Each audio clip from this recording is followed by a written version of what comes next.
Today is Friday, July 23rd, 2021. Coming up on Roland Martin Unfiltered, COVID infections continue to surge and more variant cases are being seen. We'll talk with the infectious disease specialist, Dr. Tyson Bell, with regards to the most up-to-date information. Also, the CDC moratorium on evictions will end in 8 days. Advocates are calling for an extension.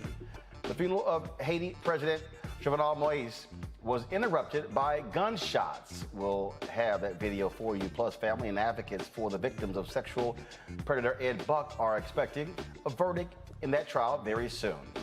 The new prosecutor is in charge of the case against Atlanta police officer Garrett Rolfe, charged with killing Rayshard Brooks. And in Iowa, the announcer who went on a racist rant has been fired from the racetrack and expected to get a standing ovation at another. In our Education Matters segment, we'll talk about funding for charter schools. Is it in danger of being cut on the federal level? It's time to bring the also, I got one more thing on Education Matters. Deion Sanders shows you what happens when you have vision for an HBCU athletic program. I got that for you as well. It's time to bring the funk of Roland Martin Unfiltered. Let's go. He's on it. Whatever it is, he's got the scoop, the fact, the find. And when it breaks, he's right on time and it's rolling. Best believe he's knowing. Putting it down from sports to news to politics. With entertainment just for kicks, he's rolling. It's on go, roll, y'all. It's Roland Martin, Rolling with Roland now. He's funky, he's fresh, he's real, the best, you know he's Roland Martin now.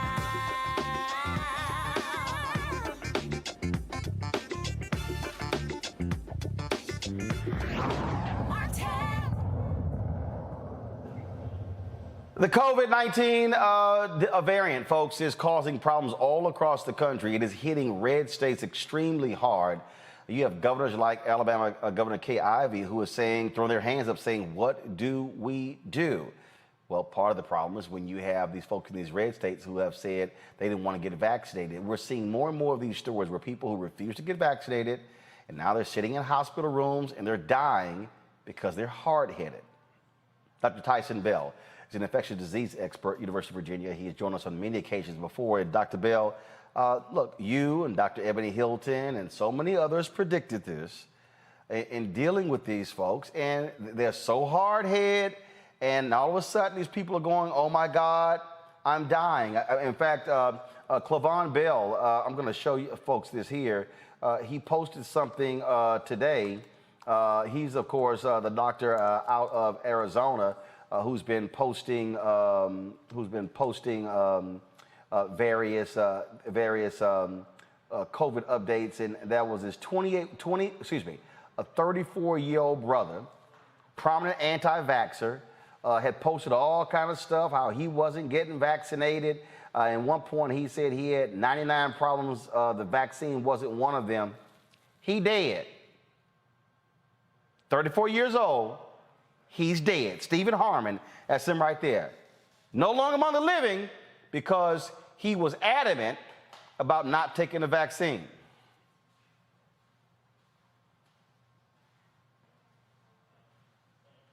I think Doc's on mute.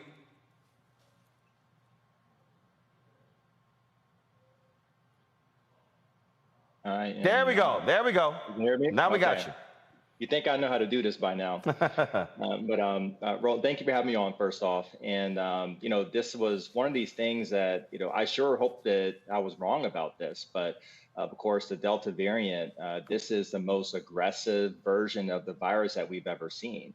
In fact, Dr. Vasyl Walensky, director of the CDC, said that this is actually one of the most infectious respiratory viruses that we've ever seen, period.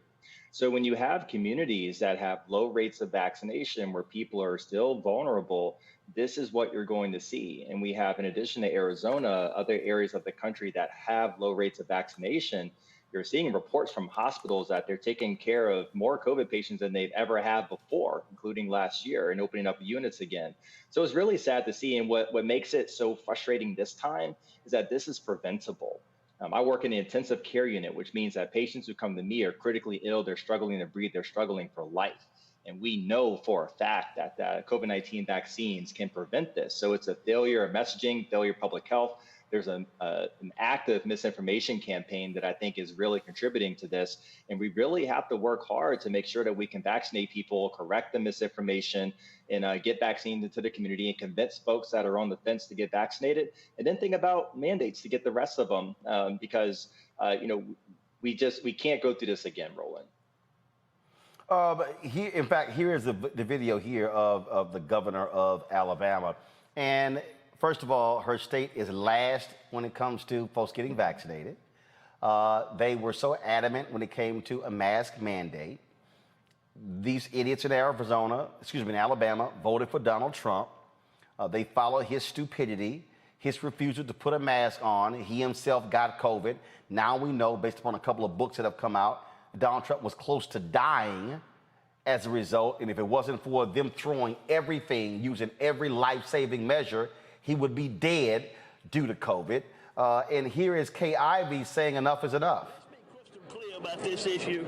And media, I want you to start reporting the facts. The new cases in COVID are because of unvaccinated folks. Almost 100% of the new hospitalizations are with unvaccinated folks. And the deaths are certainly occurring with unvaccinated folks. These folks are choosing a horrible lifestyle of self-inflicted pain. Y'all, we've got to get folks to take the shot. The vaccine is the greatest weapon we have to fight COVID. There's no question about that. The data proves it. I've taken the shot back in December, both shots. And it's just the thing to do. So the unvaccinated is who we need to focus on. Y'all get them to start taking the shot. It's their job to take care of themselves and us as well. We can't do that for them. All we can do is everybody take the shot themselves. So encourage others to do likewise. And Governor, one quick question to follow up on that. What would it take for you to implement a mask mandate? I want folks to get vaccinated. That's the cure. That prevents everything. Why we want to mess around with just temporary stuff? We don't need to encourage people to just go halfway with curing this disease. Let's get it done. And we know what it takes to get it done. Let's get a shot in your arm. And so I've done it, and it's safe, it's effective, the data proves that it works. It doesn't cost you anything. It saves lives. Governor, and that's students who are too young to be vaccinated and are returning to school in a few weeks, are you recommending for them to wear masks in class? That's left up to every school in the district to make that decision. All right, we've got time for one final question. Governor, you talk about the vaccine saving lives, but Alabama still is last in the country when it comes to vaccination rates. Besides, this emotional plea you just gave us, what is it going to take to get people to get shots in arms? I don't know. You tell me. Folks supposed to have common sense. But it's time to start blaming the unvaccinated folks, not the regular folks. It's the unvaccinated folks that are letting us down. Well, Tyson, if she had talked that tough a year ago and that frank a year ago, probably Alabama wouldn't be in the position. That was exactly my thought. I really would have appreciated hearing some of this a year ago and early in the vaccine rollout campaign. So I was with her up until the point where she talked about what to do about it right now, because vaccines are effective. They are very effective at preventing severe COVID-19, but you cannot vaccinate yourself out of a surge. That's because the vaccines work very well, but they train your immune system to work. And that takes up to 4 weeks for the Johnson & Johnson, and it can take even longer for the mRNA vaccines. So you are not going to shut down a surge in your state with vaccinations alone. Eventually it'll work, but people will die. So what you have to do are public health mitigation measures. These are mask mandates at the minimum. And then think about capacity constraints in businesses and establishments and things like that to really break the chain of transmission, because the people who are infected today are infecting the people of tomorrow right now. So you have to do something right now. So vaccination is certainly a part of it, but right now they need to think about what to do about breaking the train of transmission right now. And I think the message fell off for me right at that point. We got to deal also with these people who are just saying all kind of silly stuff. Homegirl of mine out of Atlanta, Shanae Hall, she posted the interview that I did with Dr. Ebony Hilton, and we talked about the Tuskegee experiment. And then all these folks who were jumping on her page, who were weighing in, and people like, whoa, well, y'all making a big deal out of this. And then one woman was like, I was able to keep my family straight by having them take vitamins and stuff along those lines, and then stop trying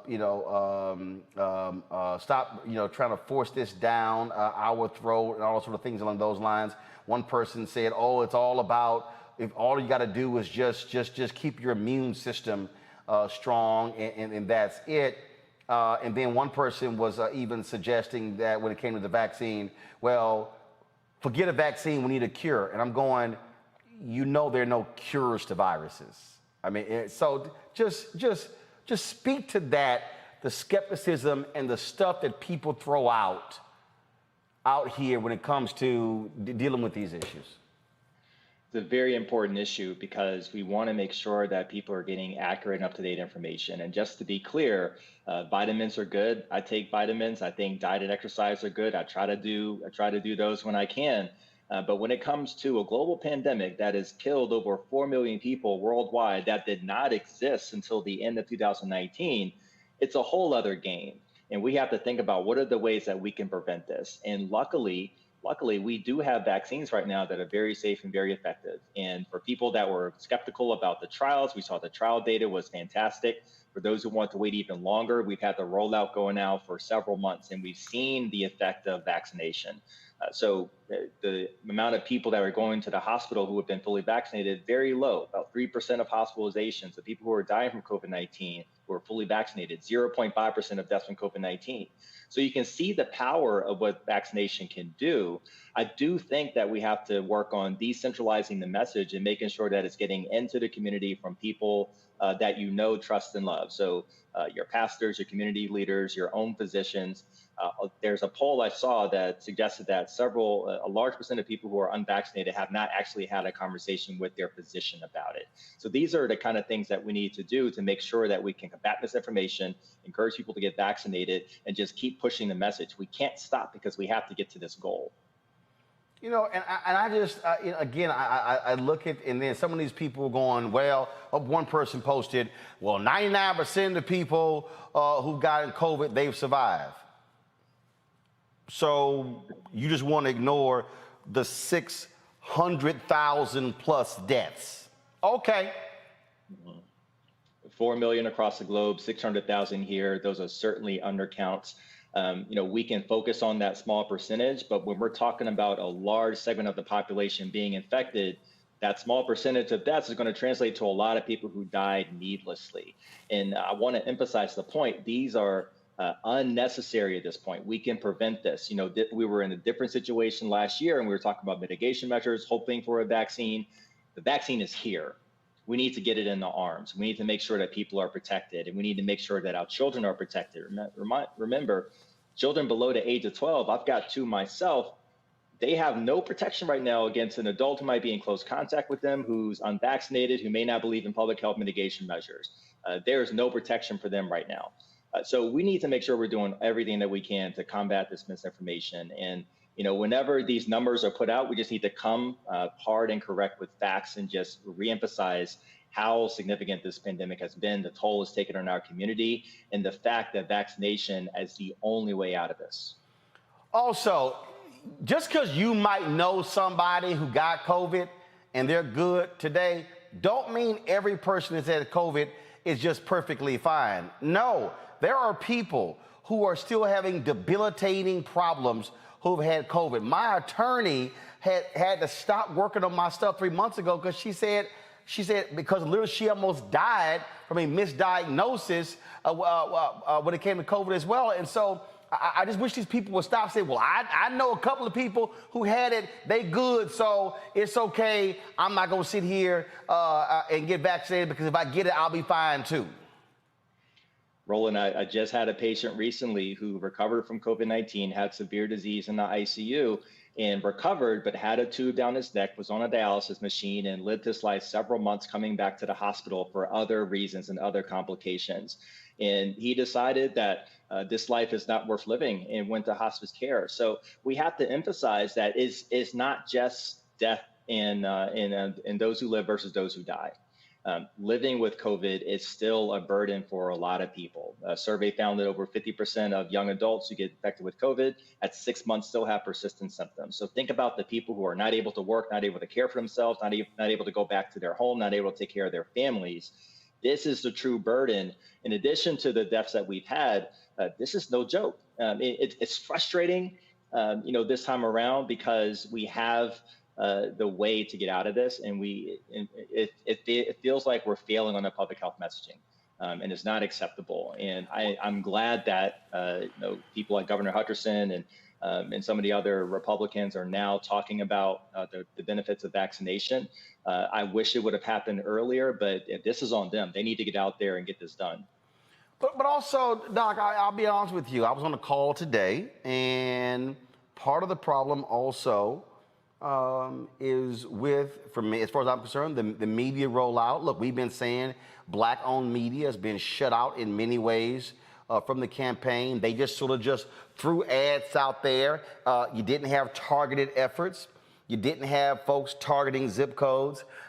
We participated in a couple of several proposals where we pitched to Texas and Maryland, for example, for us to be able to come in, do live broadcasts in communities, talking about the vaccine, interviewing experts there, being able to say, hey, here we've got, these folks, we've got 500 shots available, 750 available, 1,000 available. Meet us here to do this here.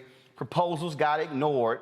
And so now all of a sudden, now they're going, oh, maybe we should have had a targeted effort as opposed to just sort of just throwing it all out there wide open and go. And what they did is they went to all these major media people, gave them millions of dollars, and just put stuff out there and did not have a targeted plan in terms of being able to reach people. The state of Texas kept Dallas County wanted to provide the vaccine first to the most affected communities.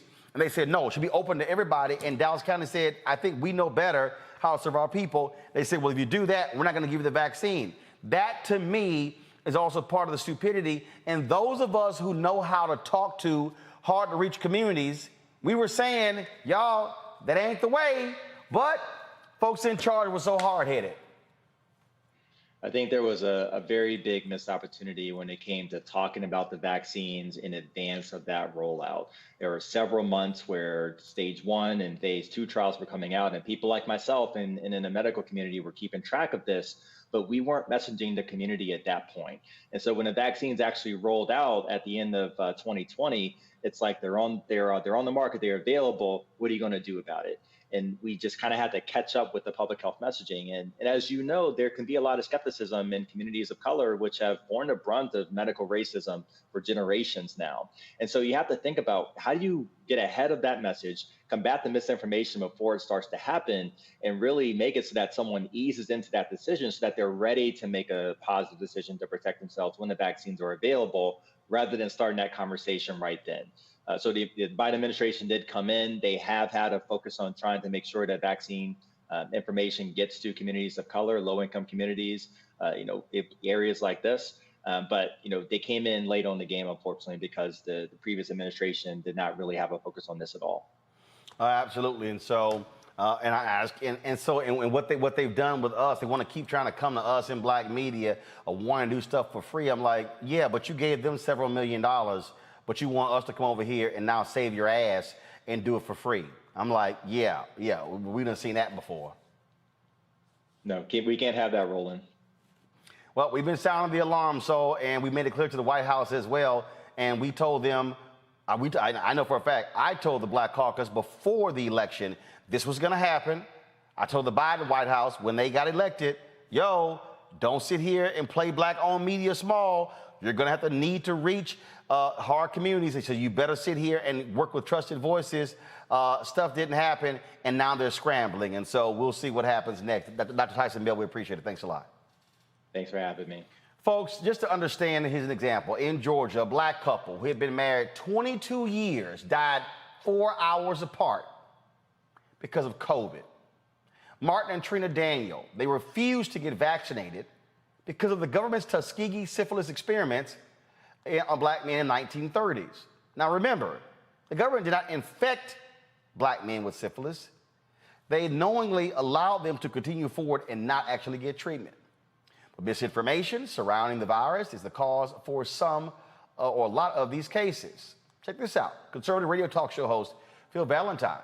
Right now, this idiot is hospitalized with COVID-19 after telling his listeners they're probably safer not getting the vaccine if they're not high risk. This was Valentine's Facebook post announcing his diagnosis. Yes, the rumors are true.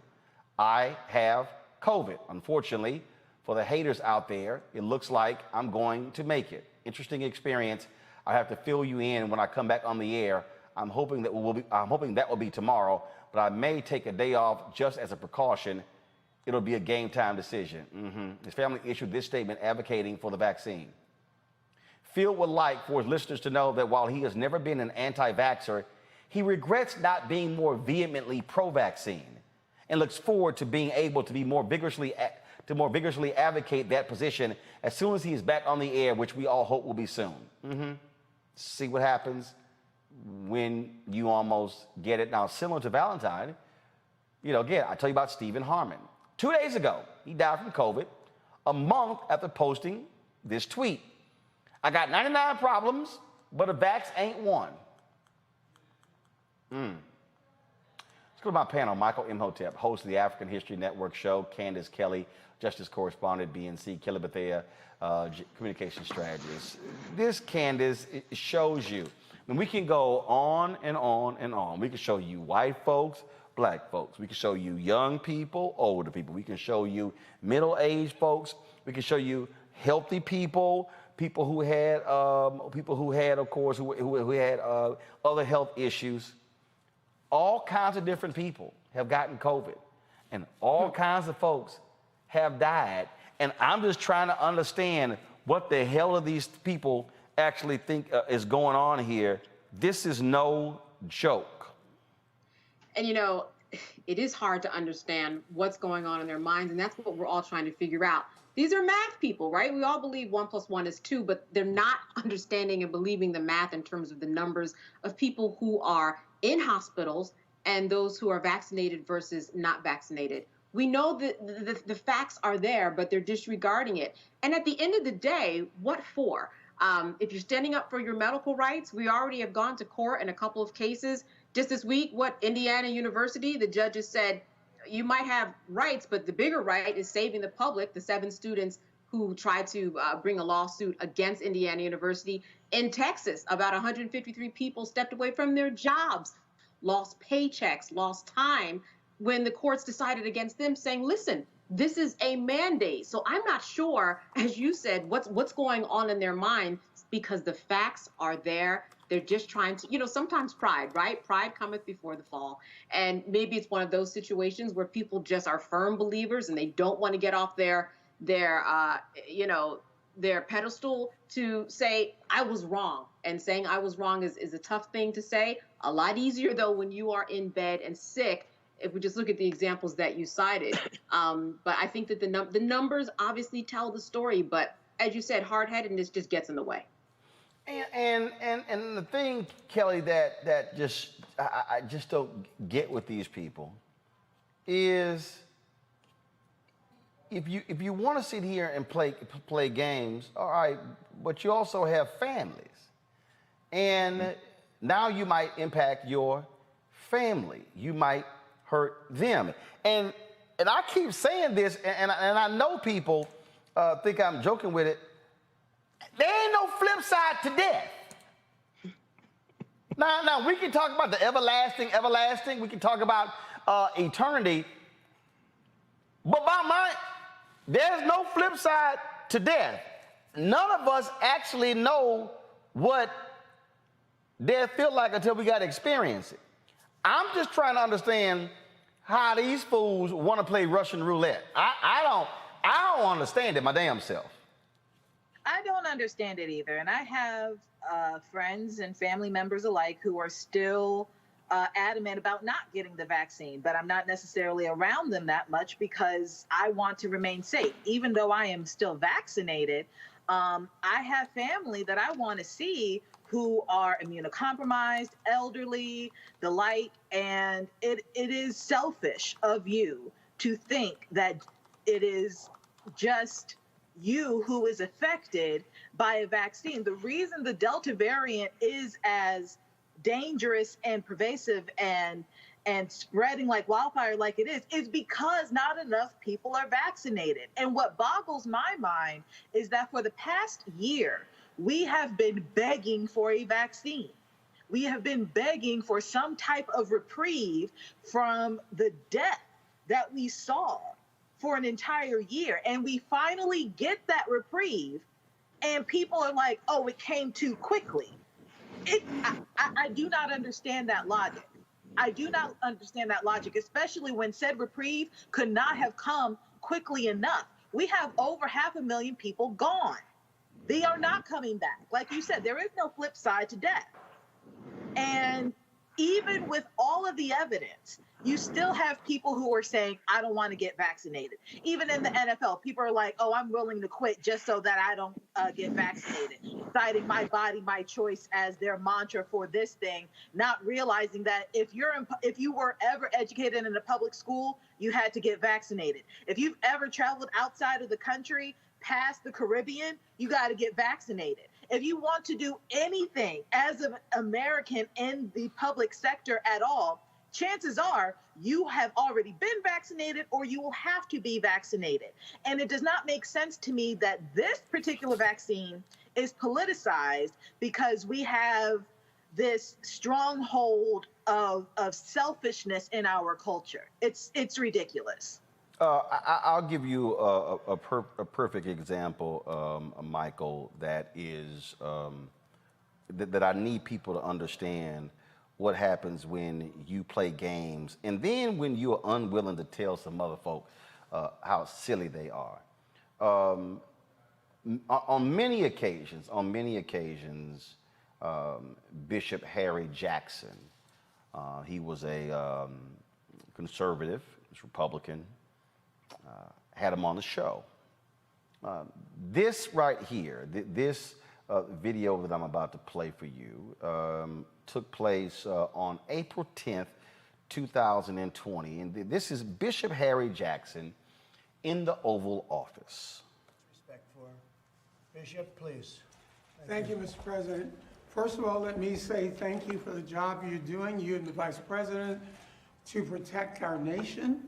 And you've included the churches in the relief efforts.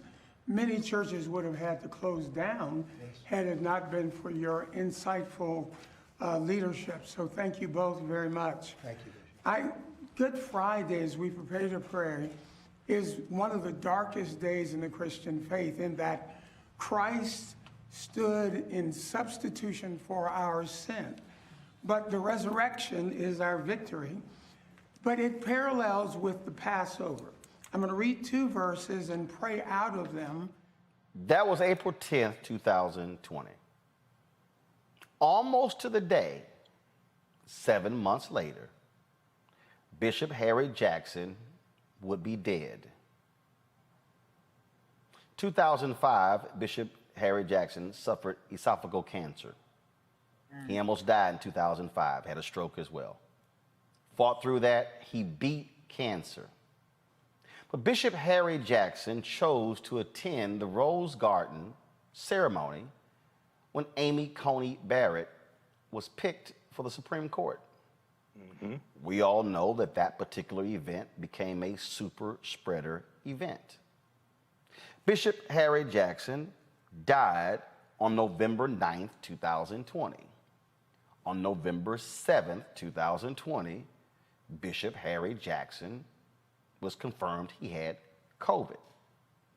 There was a white pastor, an elderly white pastor, who had visited Bishop Harry Jackson's church, I think it was here in Maryland or Virginia. And he actually announced that he had COVID as well. Now, here's Bishop Jackson running behind Trump, going to the White House. Right. They sitting here. Trump would tell people, take this off. He didn't want them sitting here, sitting in front of him, wearing a mask, and they all did it. His first wife had passed away. He had remarried in 2018, was married for 3 years. He dead. Mm-hmm. He dead. Not one time did Donald Trump send a tweet out about his death. Right. Now here you are praying over him in the Oval Office. There are photos of Harry Jackson putting his hand on the shoulder of Trump, praying for him. And you died from COVID.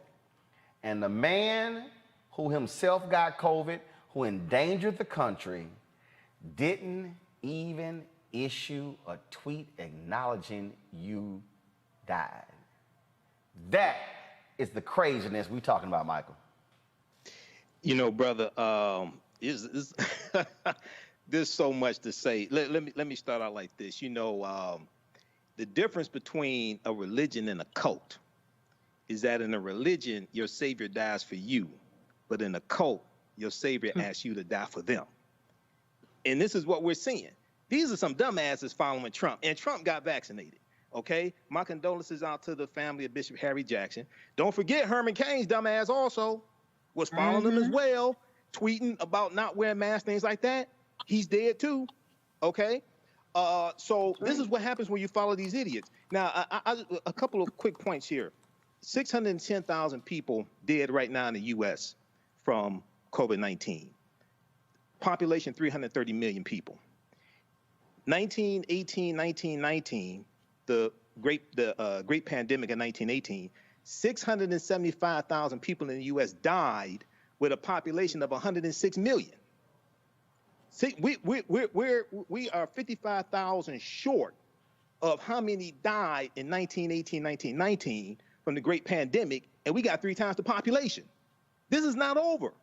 I told you 2 or 3 weeks ago, I'm like the Lone Ranger. I don't take my mask off. I knew this stuff was going to blow up because you got dumbasses out here. I'm not talking about people who, for something like I have a friend who can't get the vaccine because she's allergic to medicine. I'm not talking about people like that. I'm talking about people who are just refuse to get it and are listening to conspiracy theorists, listen to people like Stephen Harmon, who unfortunately died, listen to people like the conservative talk show host. When you look at Fox News has a vaccine mandate. You got to take the vaccine to work there. You have to take the vaccine to work at Fox News, okay? You had Dr. Ebony Hilton on a couple of days ago talking about the Tuskegee experiment of untreated syphilis in the Negro male. I've done an entire lecture on the experiment. There were 600 men in the study. 399 of the men had an early form of syphilis called latent syphilis, L-A-T-E-N-T. People go research this. Latent syphilis means you have the syphilis, but you don't have symptoms. 201 men in the study did not have syphilis. They were the control group. Whenever you do a study, you have a control group that does not have the stimuli injected into it or exposed to it to compare the two. So even though the Tuskegee experiment was bad, I'm not saying it was good, we totally misunderstand it. A better example would be the mustard gas experiment from World War II on African-American World War II soldiers, where they were deliberately exposed to mustard gas and the white soldiers were not. But as I tell my listeners, get medical advice from medical professionals. Get medical advice from medical experts, not simple Simon-ass people on social media who are pimping you and lying to you, because some of these same social media pimps in February and March of 2020 said black people couldn't get coronavirus. How'd that work out for you? And you talked about Herman Cain. Y'all remember when that idiot so-called comedian Terrence Williams put this video here out, and them sitting there doing a jig in Tulsa. This was the Tulsa rally that Trump had. and you see all these old ignorant black Republicans, watch this. Ooh, who's that right there? There's Herman Cain. That's that fool David Harris. That's that other fool, the other reverend. But Herman Cain is writing this video as well. 2 weeks later, Herman Cain was hospitalized and then died almost a month later due to COVID. Y'all, what we're trying to say here is this here. Y'all out there, y'all want to go to these events. Let me tell you something. When I watched all them people who were outside the stadium during the NBA Finals, I sat there and said, oh, hell no. No mask. I mean, they were packed in that bag, but thousands of them, no mask, no. I'm telling y'all play these games all y'all want to. I ain't trying to check out early. Just not. I ain't trying. Look, everybody has an expiration date, but why in the hell do I want to speed it up? That's all I'm saying. So if y'all want to see them play games, y'all can go ahead and play games. We gonna use some common sense over here. And look, I got some folks and they were like, Roland, we need to get panelists back in the studio. Nope. Nope. Nope. Nope. Nope. It ain't happening. Because again, until we are out of this phase, until we are out of this danger, I am not going to sit here and put folks at risk. I mean, I look right now, there are 5 folks sitting in the control room, 6 folks in the control room. And look, I'm trying to get people to understand, to every one of my staffers, you do some stupid shit out there, you're putting all of us at risk. You decide to go to a party, with a whole bunch of people. You don't know who the hell is there. You don't know who got vaccinated. I went to an event the other night, and man, like this one dude, he rolled up to me. I was like, hey, bro, your ass too close. Like, Roland, and he was talking. I was like giving him the shoulder with the mask on. I was like, dog, because I was like, yo, bro, back the hell up. Go ahead, Candace. People have to understand too that if they're out of work right now and they have the unemployment checks and whatnot, when they get back to work, or if they're out of work for any other reason, they get back to work, their employer can tell them that they can be mandated to wear that mask and get the shot. So they're fighting against even bringing in a livelihood at the end of the day in terms of what's going on in their lives. They have to make the decision to get this in order to not just live, but also to live and make a living, because eventually all employers are going to mandate it because it makes no sense not to. Well, in fact, there was an NFL coach, Rick Dennison, who has been fired by the Minnesota Vikings because he absolutely refused to get vaccinated, and the NFL has mandated all teams, all Tier 1 employees have to be vaccinated. My wife did send me this cartoon here that's hilarious, and I ain't got no qualms with it. It's go to my computer. He ran up on me without a mask, so I social distance his ass. Look, I am. That's a move. That is a whole move. I'm not encouraging violence, but what I am saying is, if your ass ain't vaccinated, don't be rolling up on me, talking to me on my face. No, back up. No, it ain't happening. So I'm just letting folks know. All right, y'all. Advocates call for an extension on the federal eviction ban on July 31st. The moratorium and eviction ban is going to expire. Those at risk are calling on President Joe Biden to act, but so far this administration has only rolled out a new measure allowing homeowners to refinance their mortgages and cut monthly payments. The end of the emergency measures means nearly 6 million renters are at risk. In addition, a federal appeals court ruled that the CDC stepped outside of its authority by enacting the eviction moratorium to begin with, calling the measure unlawful. As of now, it is not likely the moratorium is going to be extended. Antoine Thompson is the former executive director of the National Association of Real Estate Brokers. He joins us. So Antoine, what's going to happen? Because 6 million people. You start throwing folks out, we're still in this crisis. It's going to be a problem. Yeah, you got two first. Thank you for having me on. Yes, the way this program has been rolled out has been a major challenge for people.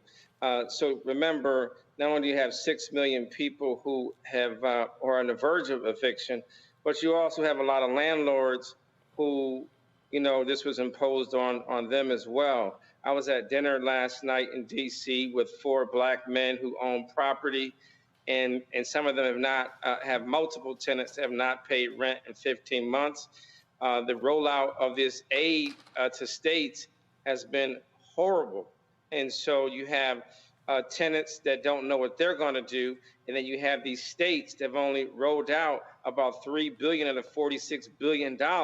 So we've got to have more outreach to tenants. We've got to have more outreach to small mom and pop landlords, because what's going to happen is you're going to have tenants on the street, and you're going to have massive foreclosures by Black property owners in our community.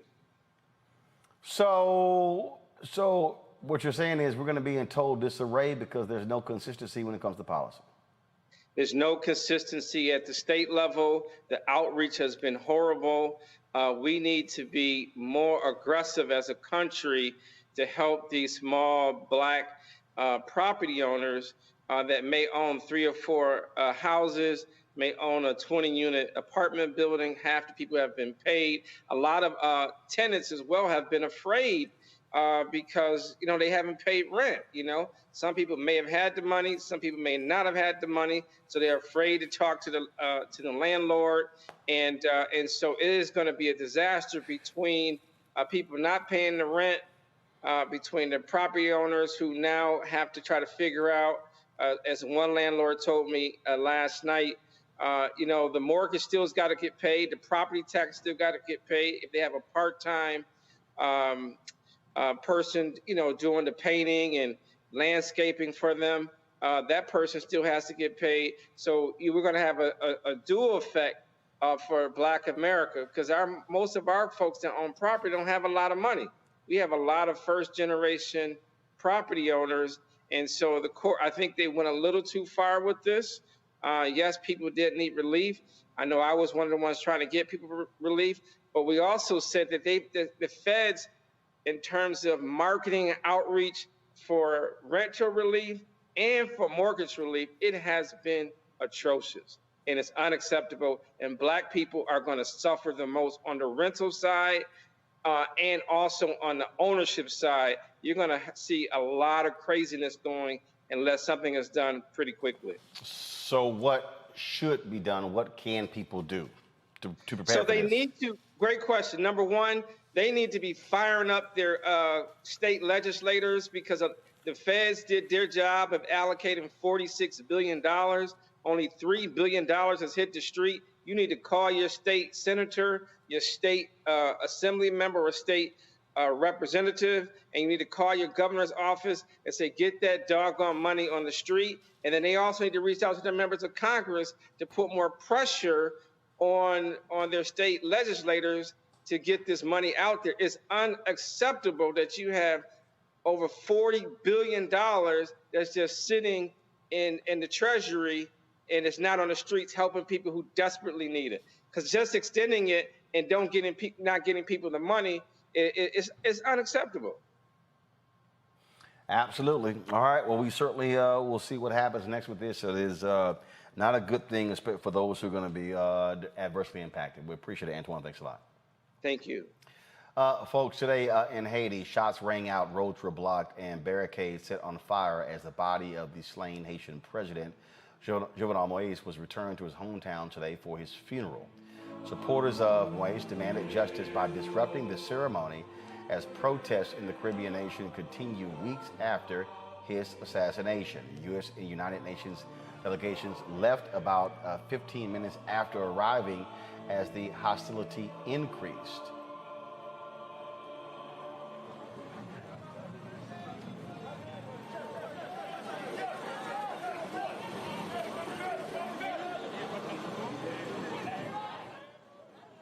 Maureen Moïse spoke to the crowd for the first time since the deadly raid on her home, telling the public not to be afraid during this moment of uncertainty.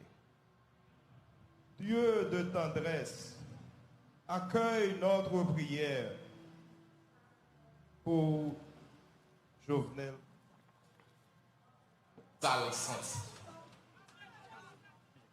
At least 26 suspects are in custody in connection to Moise's death. Police are still looking for several more suspects they say were involved in the assassination plot, including a former rebel leader and an ex-senator.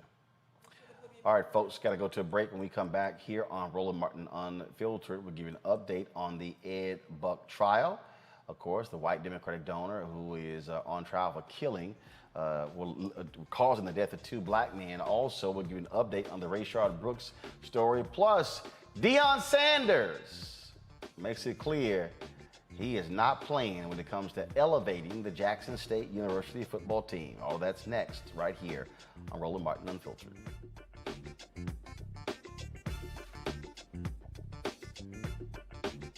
The same forces that are trying to pass these bills across the country, but here in Texas, to, yes, suppress, to stop, to undermine the vote. The same folk that block you from having living wages are the same folk that wouldn't fix your utilities problem. In this time, when our voting rights are under attack and economic justice is being denied, we're launching a season of nonviolent moral direct action to demand 4 things by August the 6th, the 56th anniversary of the signing of the Voting Rights Act. Number 1. end the filibuster. Number 2.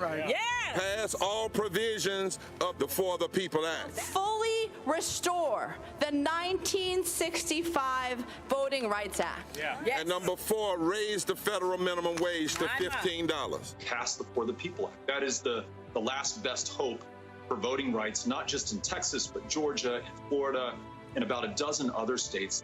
Pass the John Lewis Voting Rights Bill and the For the People Act. Let our people vote. The Latinx community is the rising electorate in Texas, and our representatives are threatened by these shifting demographics. Our pathway to citizenship, to a living wage, depend on our access to the ballot. This is not just a black issue. That's right. This is a moral, constitutional, and economic democracy issue. Poverty is reinforced by public policy. And what happens in Texas, as well as in America, we create policies that perpetuate poverty, and then we criminalize the poverty that we create. There's only so much we can take, and it's time for us to stand up and speak loudly against what's happening here. I think in Texas that it is time for a Selma-like. I think we ought to march from Georgetown to Austin. And we ought to come to Austin, but we ain't coming to Austin just for Austin. We come to Austin to save the Washington, D.C. Which side are you on? And don't tell us you can't do all of this. You must do all of this for the soul and the heart of this democracy. Forward together! Forward together! Forward together! Our aides have lost the ability to focus the discipline on the art of organizing. The challenges, there's so many of them and they're complex, and we need to be moving to address them. But I'm able to say, watch out, Tiffany, I know this road. That is so freaking dope.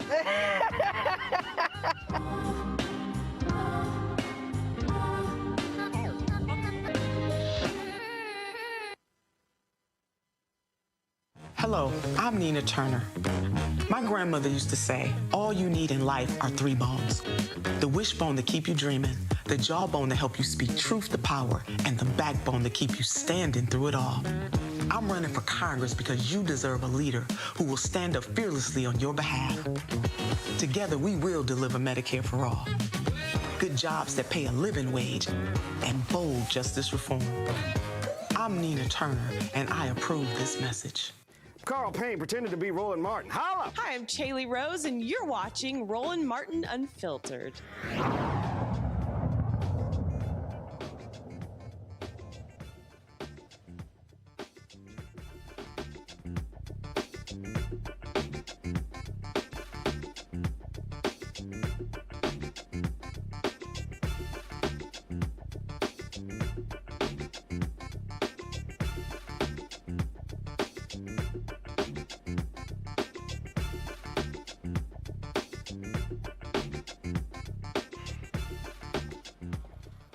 All right, today in the trial of serial predator Ed Buck, the prosecution and defense delivered their closing arguments. Prosecutors called 8 victims to the stand throughout the trial.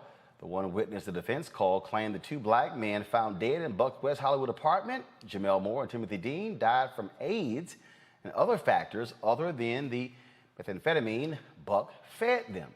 The 66-year-old white Democratic donor is charged with 9 felony counts. If convicted, he'll get a maximum penalty of life in prison without parole. The jury is still deliberating. I'm certainly waiting for that verdict to come in. Folks, in Georgia, the Rayshard Brooks murder case is now new prosecutor. The Attorney General announced that Peter Scandalis, the executive director of the Prosecuting Attorneys Council of Georgia, will serve as substitute prosecutor in the case against Atlanta police officer Garrett Rolfe. Last month, a judge granted Fulton County DA Fannie Willis's request to recuse herself from the case against Rolfe. Willis, of course, who took office in January, said the actions by her predecessor, Paul Howard, made it inappropriate for her office to handle Rolfe's prosecution. Now, you remember on June 12, 2020, Brooks fell asleep in his car in the drive-through lane of a Wendy's restaurant. Police body camera shows the 27-year-old black man struggling with 2 white officers after telling him he had too much to drink to be driving. They tried to arrest him. Brooks grabbed a taser from one of the officers and fled, firing it at Rolfe as he ran. An autopsy found that Brooks was shot twice in the back. Rolfe is charged with murder and other offenses. The other officer, Devin Brosnan, was charged with aggravated assault and violating his oath. We'll certainly see what happens there. In Philadelphia, a police officer accused of deleting video from a man's cell phone following a traffic stop. He's now facing charges. Officer Tyree Burnett stopped Jacob Giddings back in March. It was Burnett's body cam video that captured him going through Giddings' phone to erase the footage. Burnett is charged with attempting tampering, of course, obstruction of justice, and official oppression. Giddings has filed a lawsuit against Burnett and the department for the incident. Philadelphia Police Commissioner suspended Burnett for 30 days and intends to fire him as the suspension ends. That's appropriate, Candace, because, again, he literally deleted the video that was on the phone. For what purpose? If it was just, I don't care if you're shooting. Right. Yeah, I mean, you're getting rid of evidence there. So this is the right thing to do. Hopefully we shouldn't expect anything less, but we know what often happens during this process. So there you have it. He should be where he is right now, and facing whatever comes to him because of what he did. That's just the bottom line. I just get a kick out of these cops, Michael, who think they can do what the hell they want to do. And this is also why body cam footage matters. Because if he wasn't wearing the body cam footage, we wouldn't have the evidence of him deleting the video. Absolutely. We talked about this 2 or 3 weeks ago here on the show, Roland, and I said, that looks like tampering with evidence. And I read the article from the Griot today about this. He's being charged. Absolutely. That's tampering with evidence. And when you watch the video, you see him take the little plastic shield off the phone also as well. So he had to go through a couple of steps to go through and be able to delete the video as well. Then he lied to the gentleman and said he didn't know if the videos were still there or not. Because the guy asked him, it's all recorded on his body camera. He asked him, did you go onto my phone, things like that, or what have you? Is the video still there? He said he didn't know anything about it. So, yeah, he should be charged. He should be prosecuted. He should be found guilty. He's all right there on camera. We have the evidence. This to me, Kelly, is where I just sit here and I go, really? Really? So you think you got that much power?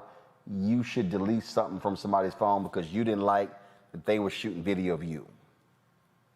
Well, the reason why cops like this one and others think they have that much power is because previously speaking, they did have that much power. With or without a body camera, we have a long history of cops basically getting away literally with murder, with tampering with evidence, with creating evidence.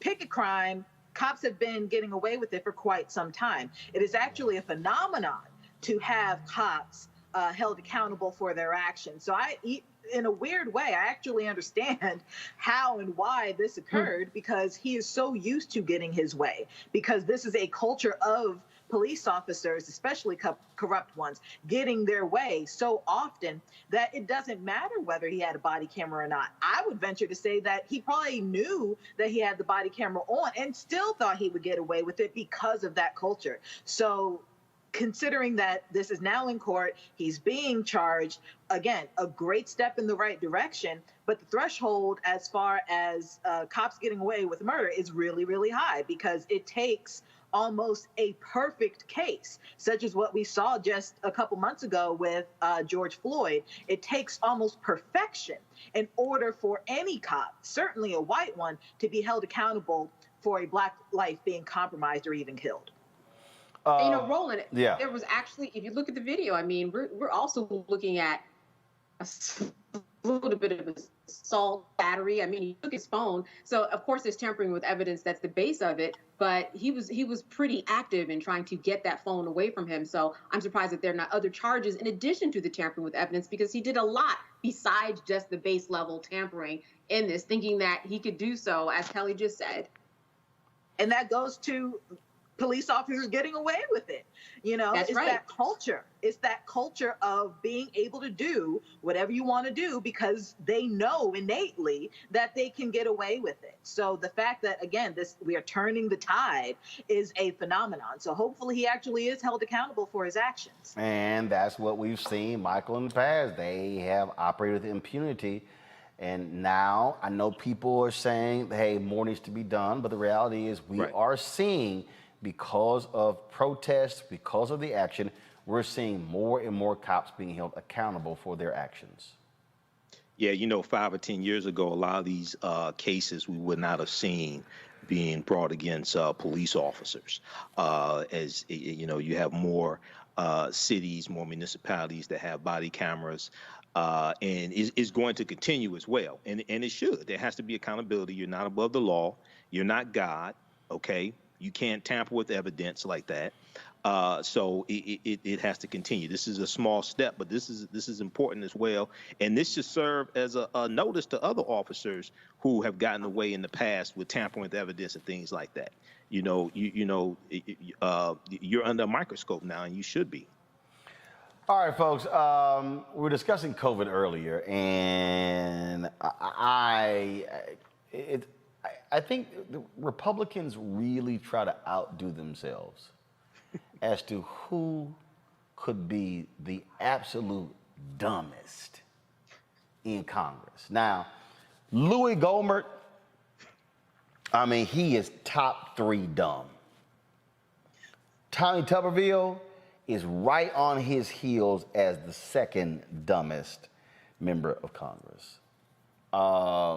That new fool, Ronnie Jackson, who was Trump's doctor in the White House, his dumb ass, he got a bullet shooting up the charts.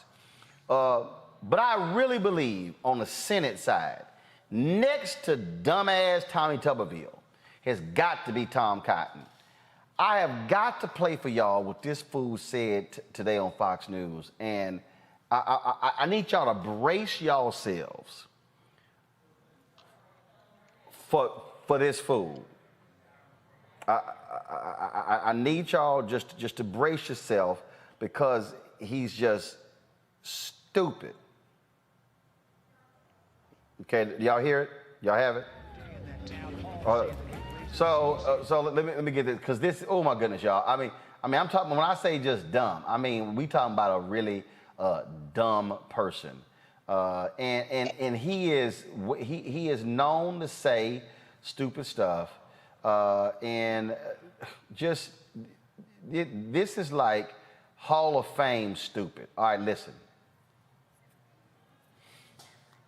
All right, let me see if I can, let me see what's going on here. We've got some audio that's, we should be fine here. Now let's, not sure what you guys are hearing. Bring it up, please. So he was talking to John.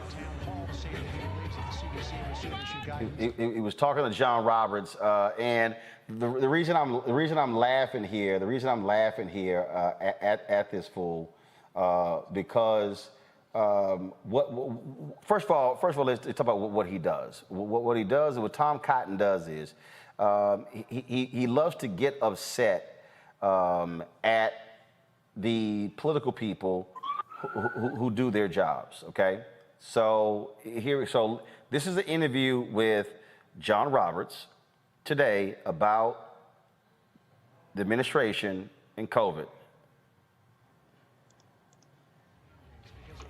The White House is sort of leaning in that direction. We had President Biden. All right, so I'm gonna do this here. I'm gonna go to a quick break. I'm gonna come back and play this because I gotta talk about this, y'all, because I want to show y'all the stupidity. We'll be back on Roland Martin Unfiltered.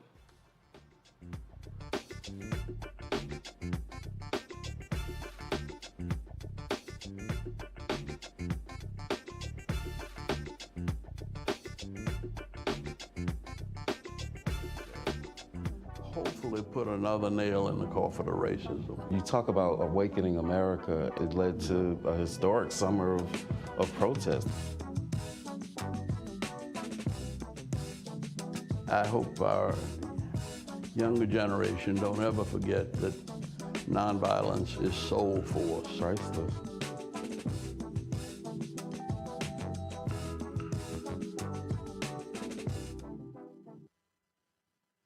Racial injustice is a scourge on this nation, and the Black community has felt it for generations.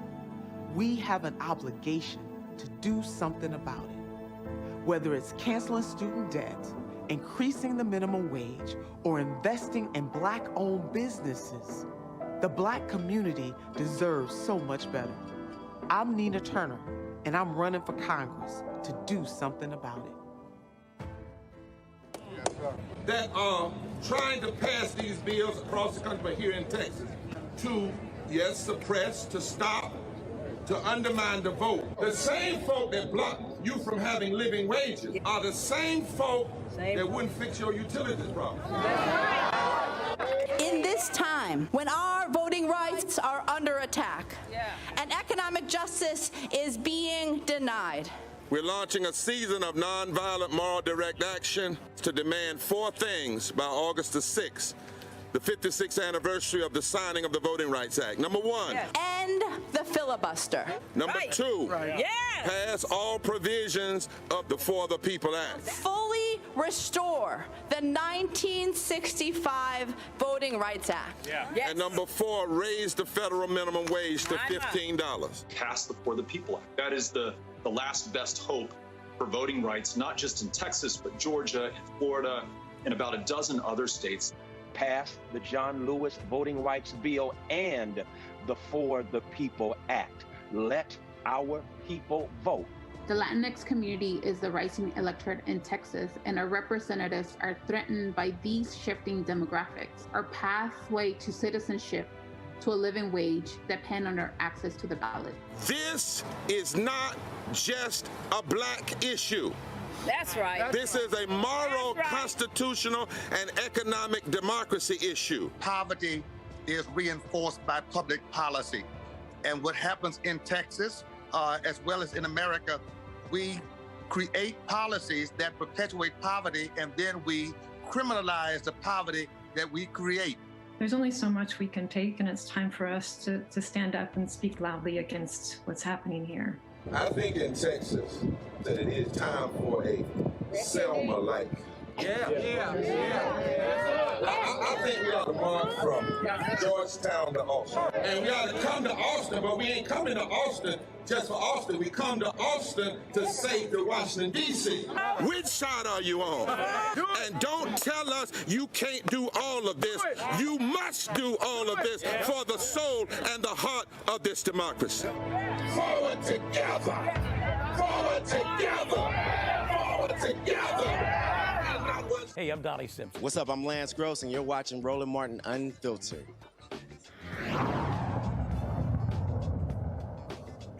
All right, folks, this was the conversation with Senator Tom Cotton of Arkansas one of the top white supremacists in the United States Senate. Listen to this. I want to ask you about mask mandates, because it looks like the White House is sort of leaning in that direction. We had President Biden the other day in that town hall say that he believes that the CDC will soon issue guidance calling on all students under the age of 12 to wear masks in school. Some people looked at that and said, wait a second, he's putting his thumb on the scale here, sort of telling the CDC what to do.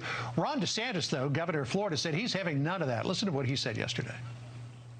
There's been talk about potentially people advocating at the federal level imposing compulsory masks on kids. We're not doing that in Florida, okay? We need our kids to breathe. So after that, the White House came out and criticized DeSantis. Listen to what Jen Psaki said. That puts kids at risk. It's not aligned with public health guidelines. We know masks are not the most comfortable thing. I will say my kids are quite adjusted to them. So the federal government can issue guidance. It cannot issue mandates to anything other than federal employees or people who work at the national parks. So you've got the governor of Florida saying, I don't think this is the right thing to do, and the White House coming down on them for it, or coming down on him for that. Is that the White House's role? No, John. Well, but first off, let me say, nobody elected the CDC. No one elected Tony Fauci to make these decisions. Advisors advise, elected officials decide, and the American people elected Joe Biden and the members of Congress and our governors and our state legislatures to make these decisions for us. If you just turn these decisions over to a bunch of public health bureaucrats, of course, the only thing they're going to consider is what they think is in the best interest of public health. They're not going to balance off interests like. First of all, kill the music. I'm sorry. Did I just actually hear, Candace, him say that public health experts are going to do what's in the best interest of public health? Okay, let me run that one back. Pull it up, guys. Audio.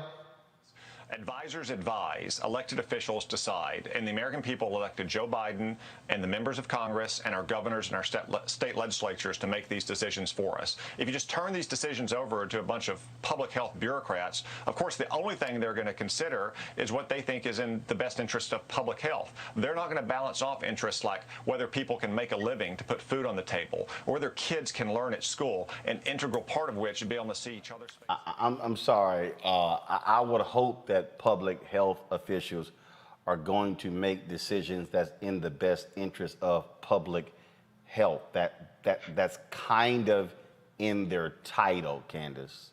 Yeah, that's kind of the point. I'm surprised that his mic wasn't killed. I mean, the CDC in and of itself is a federal agency that was put together in order to watch out for the health of the public. That's their role. I mean, they both work for the federal government. Why is he attacking someone who he should really be supporting, and it's making sense for everybody? Whether you wear a mask or not, it doesn't matter if you're dead.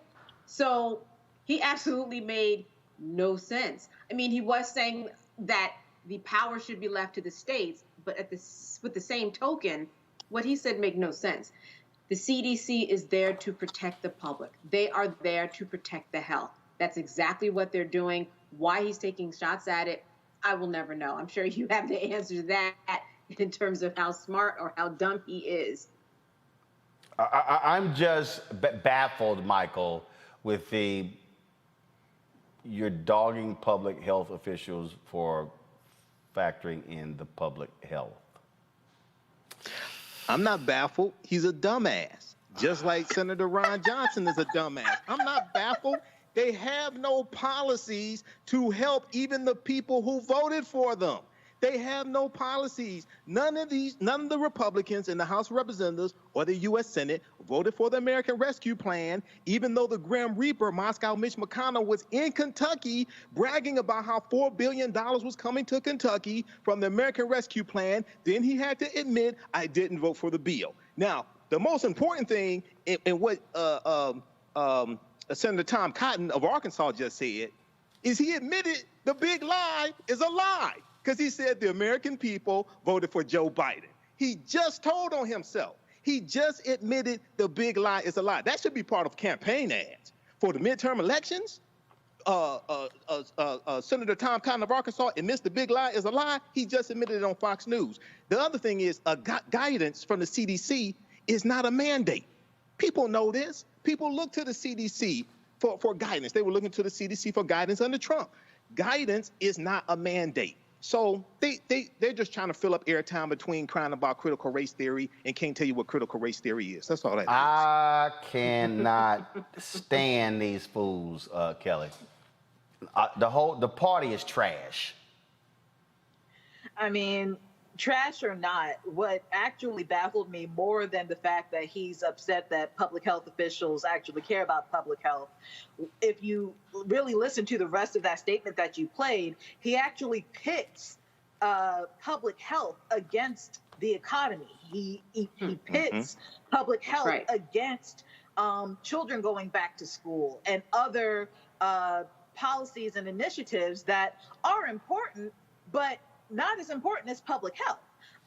And that's not saying anything against the economy or any other issue, but you can't spend money if you're dead. You can't go to school if you're dead. You can't raise your children if you're dead. And public health officials do their best to make sure that you're not dead. So I don't understand that whole just rant, frankly, of nonsense. But again, like you said, Republicans aren't really making sense anymore, mainly because they don't have a platform. They don't have policies anymore, but for just don't do what Democrats do. I also, there was some news today out of Cleveland where the Cleveland Indians baseball team, they have decided that they are going to change their name. They are no longer going to be called the Cleveland Indians. They're going to be called the Cleveland Guardians. This is going to be their new logo. This has been one of the things that has been talked about for quite some time to get these sports teams to stop using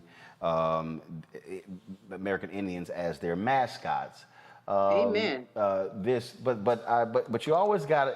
It's always great to have really stupid people, and one of the most stupidest people is Rich Lowry. Rich Lowry of the National Review. Let's just say he's clueless. In fact, he posted this tweet here, and just like that, the Indians adopt the dumbest, most pointless name in major professional sports.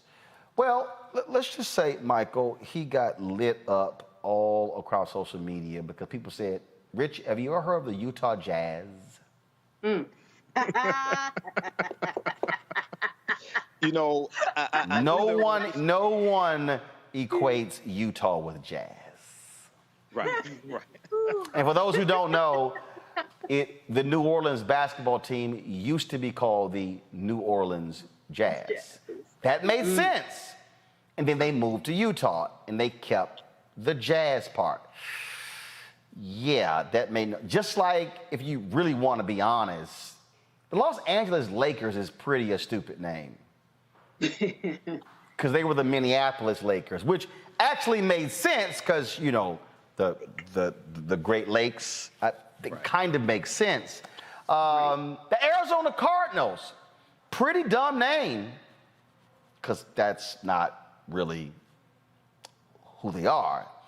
Trying to think, you got a few other just absolutely, I mean, obviously you used to have the New Orleans Hornets because they came from Charlotte. Then they changed their name to the New Orleans Pelicans. Kind of makes sense. Then you had the Charlotte Bobcats, and that was only because Bob Johnson owned the team, which was one of the biggest disasters in Charlotte sports history. But yeah, these folks love complaining about something, and I'm just trying to understand. So, Rich, you want it, and in fact, that idiot Trump even put out, I think he put a video out or some kind of press release complaining about the name. Okay, really? See, this is what I keep saying, Michael. What they don't like is now that we now have a voice and we get to decide things, it's bothering them that we're changing these symbols of white supremacy. That's right. That's what's driving them crazy.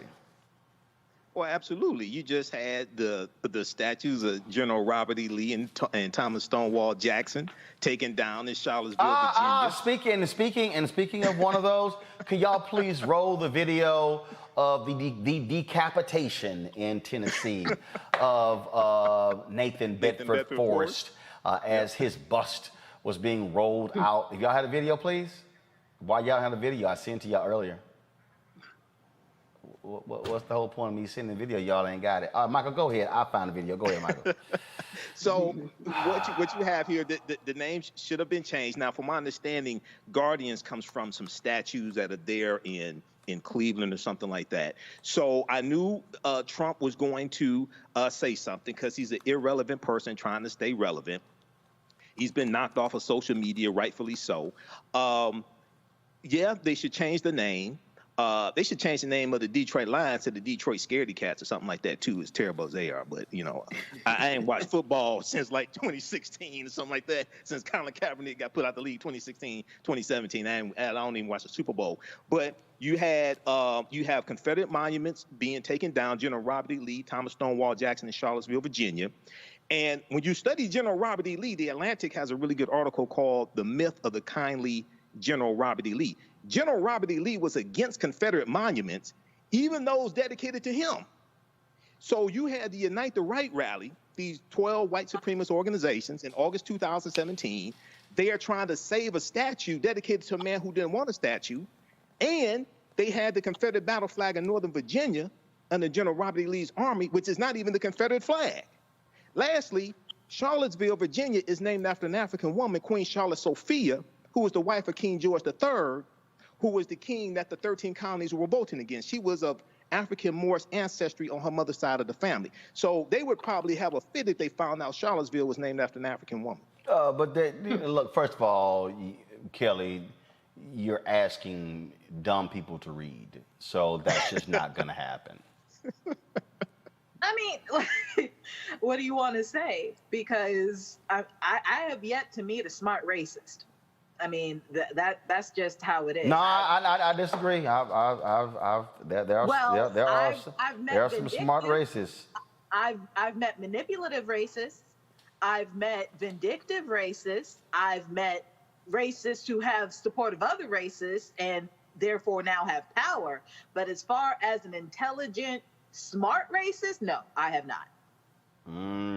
Unfortunately, I have, and that's why one of the fears of some folks is that you're going to have one of these sane, smart racists who use the same thing that Trump did to get elected to run in order to win the White House. And part of the deal, and it might work because we have people who are unwilling to own up to the sheer stupidity of some of these people. But that's the whole piece. All right, folks, let's go to Iowa, where an announcer who went on a racist rant at a racetrack, well, he ain't got a job.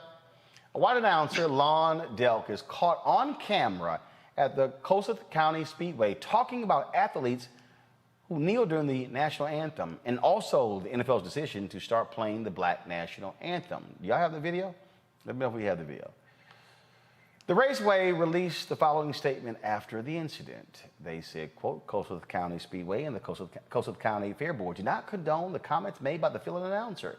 We do not tolerate discrimination at our racing events and welcome fans of all color, gender, religion, and creed to join our racing family.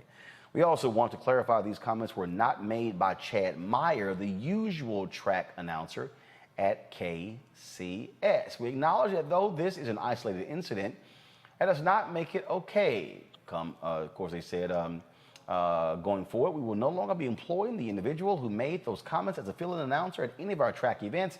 We will not comment further on this incident because there are no further comments to be made.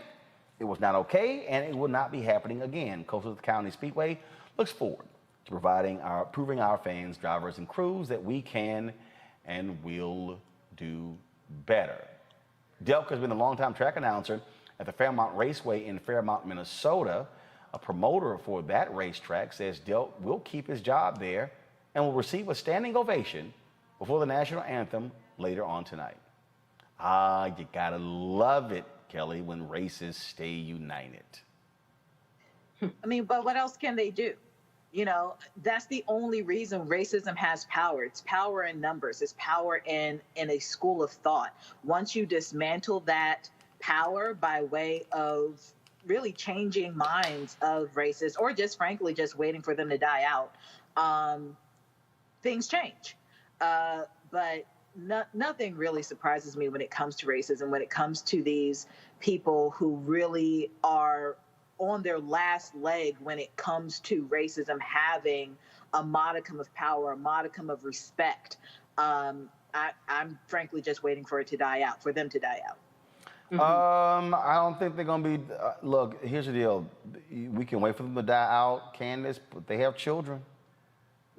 That's right. Right at the dinner table tonight, they are teaching their racist ways. But when we look at all of these stories, whether it's a derogatory trademark for a team, or whether it's somebody who goes on a racist rant, being a sports announcer for a team, it's all got the same thread. These people are comfortable in their zone. And I don't know, do they read the headlines? Do they not understand that if they say something racist today, in July of 2021, they're not going to get away with it the way that they did 5 years ago?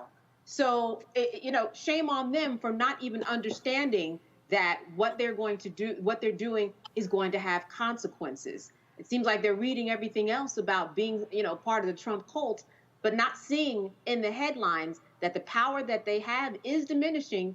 People are not only calling them out, but people are doing things about it in terms of making them lose their jobs, making them lose their livelihoods. Be caught out on a video at the Short Hills Mall, right, in New Jersey, like we saw that woman. Be called a Karen in any way, you are going to lose your job. And that's what we are seeing is happening right now. So the power is coming, but you are right. The messages are being spread from one generation to the next. Even if they're not talking, they're looking at their ways. They're looking at them go to the Capitol riots. They're looking at them, look at certain TV shows and not like them, looking at certain books and ways that we teach our students in school in critical race theory. These ideas are being shared. It's going to be a long time coming, not in my lifetime, in terms of when we see where most races disappear. Well, and that's why we just going to keep sitting there and giving them hell, Michael, and just going to keep exposing them and putting them out there. And any of those fools want to give them a standing ovation, we'll make sure we don't come to your raceway, don't support your businesses or your products. Absolutely, and put them on blast. And when you look at the story here from thehill.com, the announcer said, I got 4 words for you. Find a different country if you want to do it. If you want, this is a silent protest. They took a knee, a silent protest, find a different country. America was born out of protest. I guess he never heard about the American Revolution. That was a violent protest. That's how America was born. See, when Michael, you have got to stop assuming these people read. I don't know why they don't read. They can watch the American Heroes channel. No, they don't read. You can't even put this in the pictorial. They don't. These are not smart people. Well, we know that a lot of the... And remember, you were not supposed to be able to read. And this is why. Mm-hmm. Well, yeah, that's true. That's true. This is why they made it illegal for slaves to read in Virginia after the Nat Turner Rebellion, because it was legal for slaves to read up until 1831 in Virginia, and Nat Turner was literate. See, there you go again. Right. You keep trying. Y'all know why you keep trying. I don't know why you keep doing this. But then he took offense to the NFL's anti-racism efforts, including Lift Every Voice and Sing, playing Lift Every Voice and Sing before the games. The NFL is like almost 80% black, okay? And is the Black National Anthem. Okay, so what we have here is this cultural anxiety that a lot of white people have. Not all white people, but a lot of white people have, is being ginned up by Fox News and Donald Trump and conservatives with attacking with critical race theory and things like this. And once again, this is why America needs a massive history lesson. Now, it may have to be a pictorial because some of them can't read, but this is why America must have a massive history lesson also. No, but then they don't want you teaching that in schools. Do y'all remember that crazy-ass white Florida woman who made headlines for tossing both a Whopper and a racial slurs at a Burger King worker back in May? Well, She's been sentenced to probation. Yeah, retiree Judith Black only got 12 months of probation after a no contest plea to the misdemeanor charge of battery. Black was also hit with a $785 fine in order to go to anger management classes and can never go back to the Burger King location in question. Wonder how many black people she's gonna run into, Miss Black. All right, y'all. We're going to come back in a moment. We're going to talk about Education Matters segment. Could charter funding on the federal level be in danger of being stripped out of the federal budget? We'll discuss that next right here on Roland Martin Unfiltered. White supremacy ain't just about hurting black folk. Right. You got to deal with it. It's injustice. It's wrong.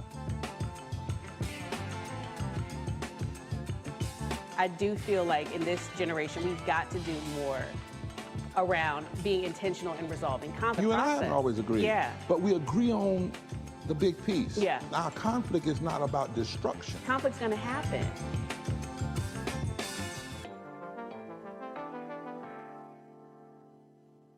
I'm Bill Duke. This is Diala Riddle, and you're watching Roland Martin Unfiltered.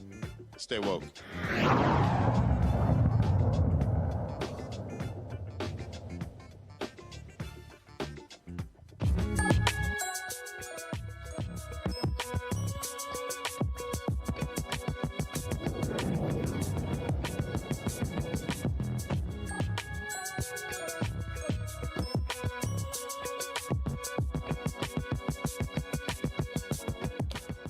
All right, folks, the massive federal budget proposal could put a dent in the charter school funding. The House Appropriations Committee would cut money for charter schools by $40 million and potentially limit many charter schools from receiving federal funds altogether. What does this all mean? Joining us is Nina Reese, president for the National Alliance for Public Charter Schools. So explain this, Nina, exactly what this would do. How much money does the federal government currently allocate to charter schools, and how much we're talking about losing here? Well, first of all, thank you so much for having me, Roland. It's always nice to see you and to be on your show. The cut in question is to the federal charter schools program, which is a federal program that's been around since the late 90s.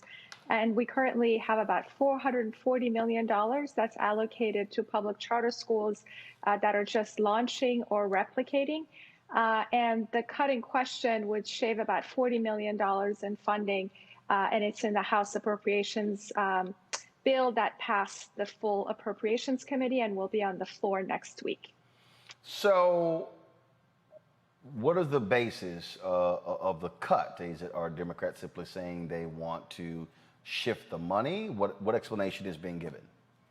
Well, that's a good question. They have raised overall expenditures in this budget by 40% for K-12. So you could argue that in the past, when this committee has shaved $40 million, because this will be the third time they've done this, you could argue that President Trump was in office and they were worried about overall expenditures in K-12 going down. But in this particular instance, we are seeing a 40% increase. And what's interesting also is that President Biden's budget has $440 million in it for charter schools. So this is also not in line with the party's own president's request. And in terms of where it's going, that's a good question. They have increased everything else, so it's not as if they needed this $40 million. $40 million in the labor HHS budget is a very, very tiny sum.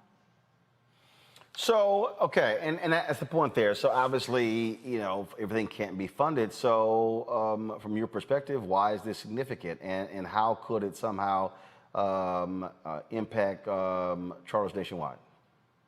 Well, again, it's insignificant, but at the same time, that's why it's so symbolic. I do think that those in power right now in the House, unfortunately, are probably a little bit more aligned with the teachers' unions and the opponents of charter schools. And we haven't been given a good explanation as to why this cut was necessary. We also have a number of members on the Congressional Black Caucus and members of the Democratic Party who signed a letter endorsing $500 million going to public charter schools or to this particular program. And we also have a lot of advocates in the Senate.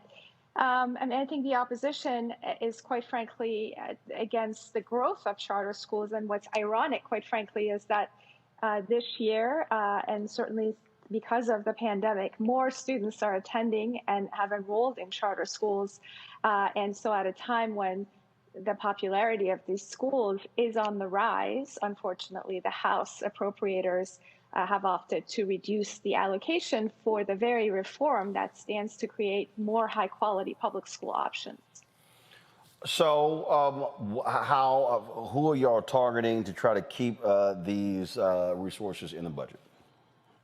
Well, certainly the Senate is one of the bodies that always has supported charter schools, and there's broad bipartisan support for charter schools in the Senate and the administration, certainly since their budget allocates $440 million. But more importantly, we also think that the families and those who stand to benefit from charter schools need to be far more engaged than ever before in making sure that Congress knows that they are holding them accountable and that they are supportive of charter schools. It used to be that we had people in powerful places that supported charter schools in all three branches of government, but increasingly, without the grassroots, it's very difficult to continue these allocations of resources.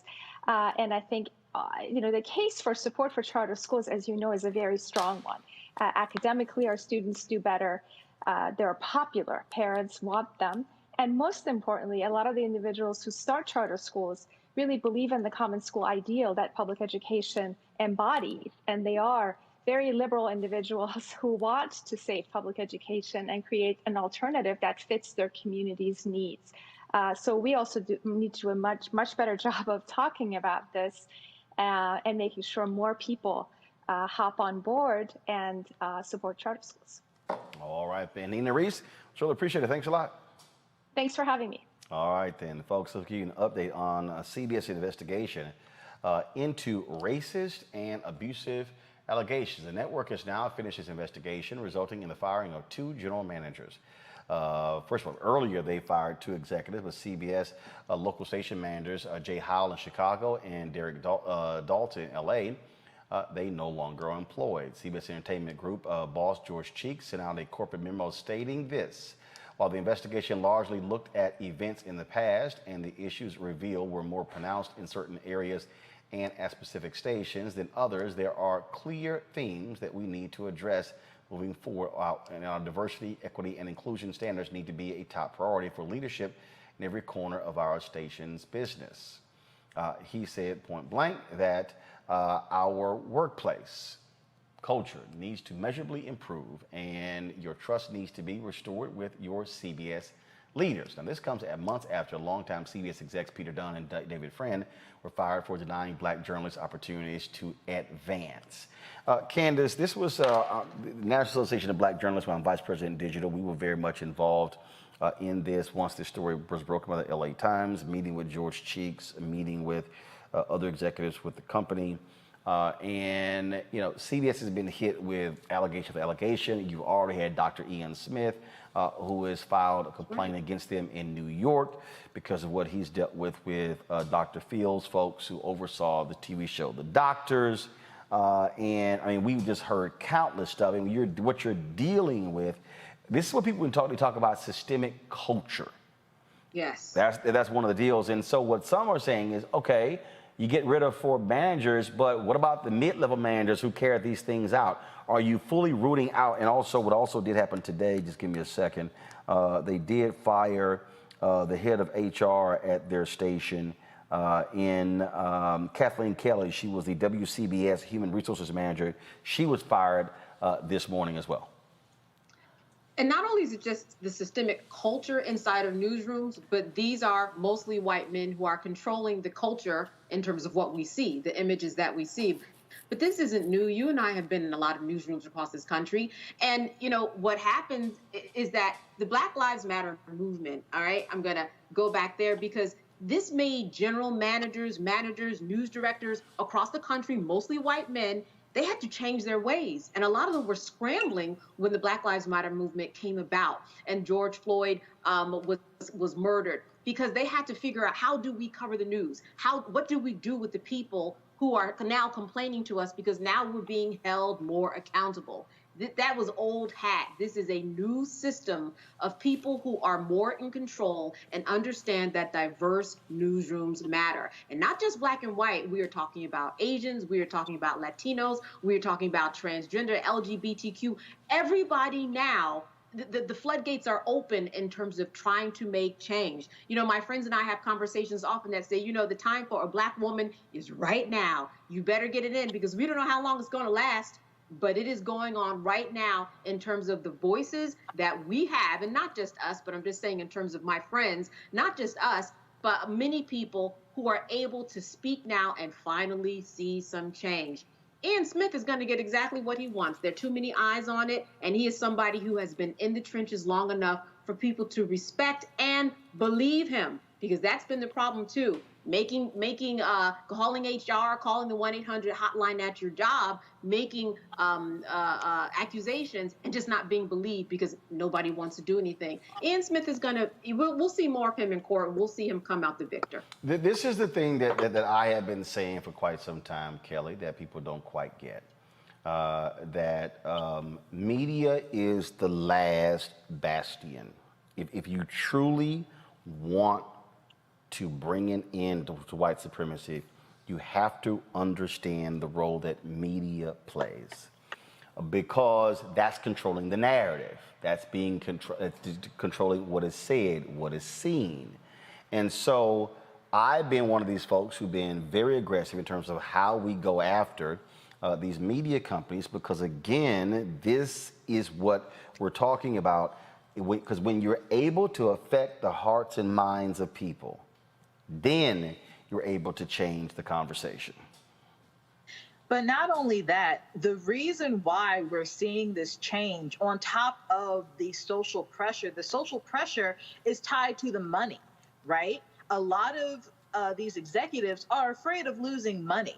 And it's not to say that these social issues do not matter, but if these social issues were not backed by dollars or not threatened by the loss of money, we would be getting nowhere. So back to your several episodes where you talk about Black media and Black advertising dollars, and even advertising dollars that are white owned but are catering towards social issues, if we do not keep that pressure up, then we can regress into a media in which our stories and our perspectives and our narratives are silenced like they have been. So I just want to make clear that if it weren't for the money being tied to these issues, if we did not have the exposure to the BS that is going on that is tied to the money, then we wouldn't be getting anywhere, you know. So keep putting your money where your mouth is. Keep making sure that you actually stop watching that show if they don't have Black representation. Make sure that you have representation in everything that you're watching, everything that you're consuming by media-wise. And if you don't see what you like, make some noise about it. And that's how things will change in that arena. The thing we hear, Michael, when we talk about these local stations and these networks, again, what happens is these general managers, these news directors, they're controlling who gets hired. They're controlling who the anchors are, who the reporters are, who the assignment editors are, who the producers are. They're controlling every facet. And what we have to understand is that this is, I mean, you can lead people in a way. We see this in how Fox News, what they've done with critical race theory. These people, when they control media, look, I understand. That's why I made the decision when I was 14. I'm going to go into media, because I understood the power. I've long said that when there's a coup anywhere in the world, the first thing they get control over are the guns. Media is second. Second, right. Right, yeah, you know, Roland, in my background's in media as well, and my degree's in marketing from Wayne State. So I saw this like 30 years ago. And Kelly hit on something here talking about the money. The white corporations that take out ads on CBS programs are complicit. See, white corporations finance this. These networks make the majority of their money through selling ads. Okay, so and when you talk about Fox News, these corporations are complicit with the propaganda that Fox News is putting out. And this is why when we take action, it's not just against the networks we have to go after. When we talk about changing the culture in, say, a CBS, for instance, it's not just CBS we have to go after. We have to go after the corporations that are complicit. They know what's going on also, that finance them to take out ads. They're complicit as well in this also. So it's good that this is being exposed with CBS, okay? And I want to see the actual follow-through on this. But I want to hear from the advertisers of CBS as well, because they're complicit in this also. Well, again, I just want people to understand when y'all hear us talking about the power of media, this is what I need you to understand why these things matter and not act like, well, this is no big deal, because media controls the narrative, and that's why it's important. All right, folks. Deion Sanders, of course, is the head coach for Jackson State University football team. He dropped a video today that I thought was really interesting that I wanted you to check out. Y'all, watch this. Arrived on campus in November. Brand new locker room will be complete probably by November with all the bells and whistles, players lounge, barber shop, everything. Brand new turf field. Wow. We're doing a grass field right here. That should be done in probably about a month. So we'll have 2 practice services. We deserve this. Our kids need this. They wanted this. And we went out and hustled, worked our butts off, and got it. Walmart, I thank you. NFL, I thank you. And Smack, I thank you. I thank you. I thank you for everything we're accomplishing. Let me tell y'all something. I want you to start dreaming while you're awake. See, you're doing the old dreams. You're sleeping, you're dreaming, and oftentimes when you wake up, you don't even recall or recant your dream. Start dreaming while you're wide awake, because I want you to see it. I want you to visualize it. I want you to be able to touch it. I want you to be able to feel it. I want you to be able to truly imagine that it could be possible. I wish you would have seen this just a few months ago. Look at it now. Look at it now. Don't you ever tell me what God can't do. Coach Dancy, Mississippi Valley, we had a wonderful conversation with your kids that were there at Media Day, man. How can we help you get this? Everybody out there listening to this, how can we help Mississippi Valley State get the same darn thing we got? Because our kids ain't no better than them. They deserve it as well. It shouldn't be just us. That's a good brother that loves his kids, loves the responsibility that God has placed on his heart, and he loved the position he's in. We need to help him get the resources to do the same darn thing. I'm dreaming, and I'm wide awake.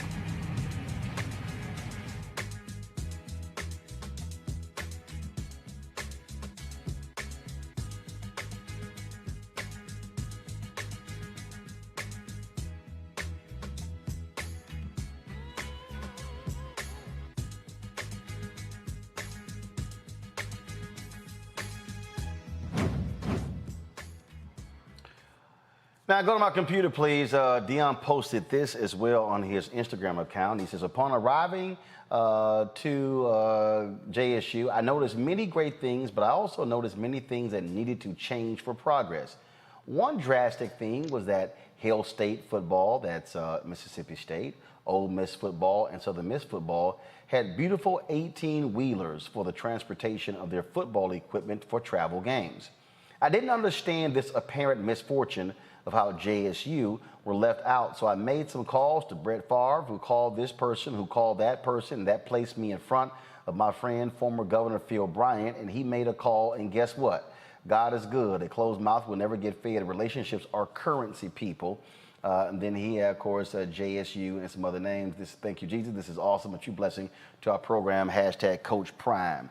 The thing here, Michael, and the reason I'm showing that is because here what you have is Deion Sanders saying, how these other schools, these other state schools, have these fine facilities and practice fields and facilities and all these different things, yet this HBCU is in decrepit condition. Talking about, again, that equipment truck. And I know some folks might say, oh, man, this ain't got nothing to do with academics, but it actually does, because these are the kind of things that we see at HBCUs that are public institutions, whether they're the academic programs, whether they're the athletic programs, where they are treated like second-class institutions. And what he is saying is, no, we need to have a first-class facility.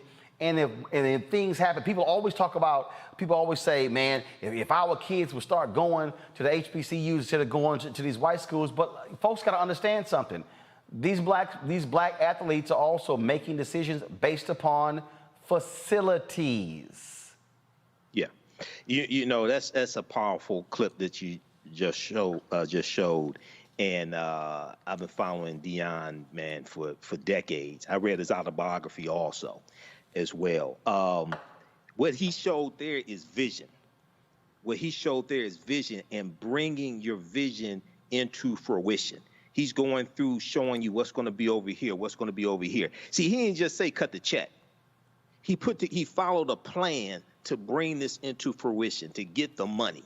Okay, so this is this is something I'm going to have to go back and watch that again. This is something that's powerful, and this can serve as a model for other HBCUs as well, coaches at other HBCUs also. And then he reached out to Phil Bryant, former governor of Mississippi. We ain't gonna deal with Phil Bryant's history.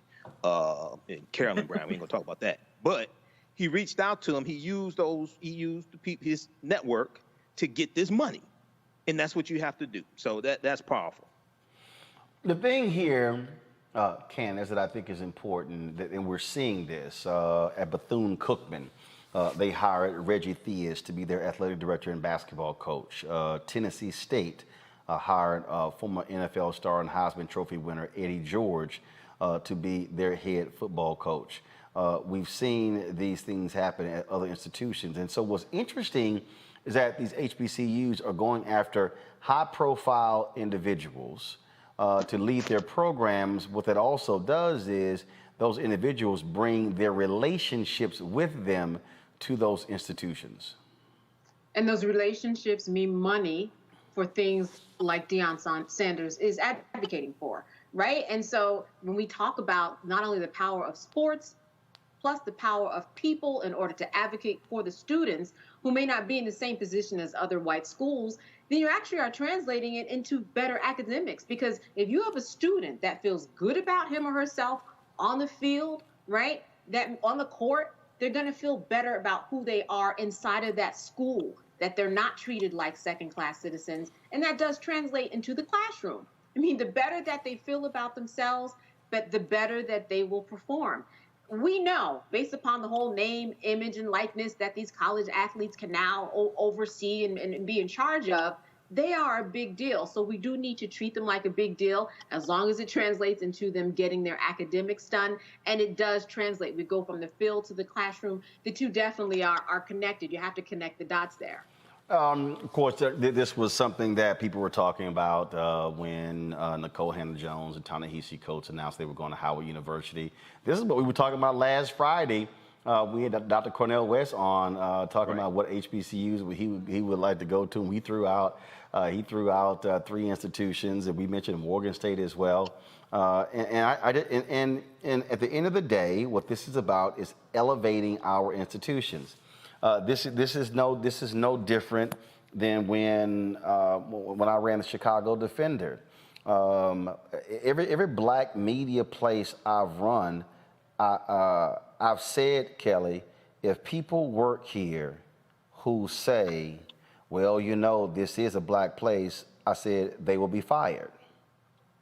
Because see, what they're really saying is we're second class. That's really what they're saying. We're second class, and that's the thing that we have to change when we have that mindset, when we accept that mindset. And so what Deion Sanders is saying, what others are saying is, no, we're not second class. We want the best like anybody else, and this is what we got to do to get it done.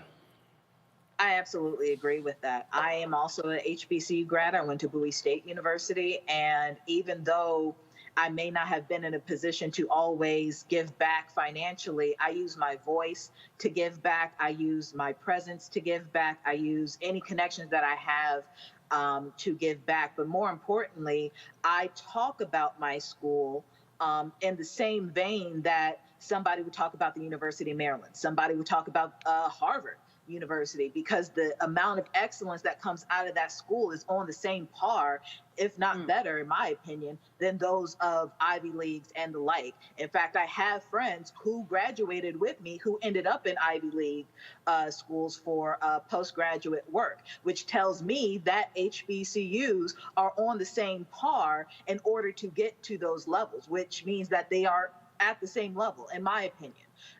You have to talk about your school like that. Even if you didn't go to an HBCU, you have to talk about things that were made for you in the same vein, with the same pride as something that was not made for you that is just mainstream.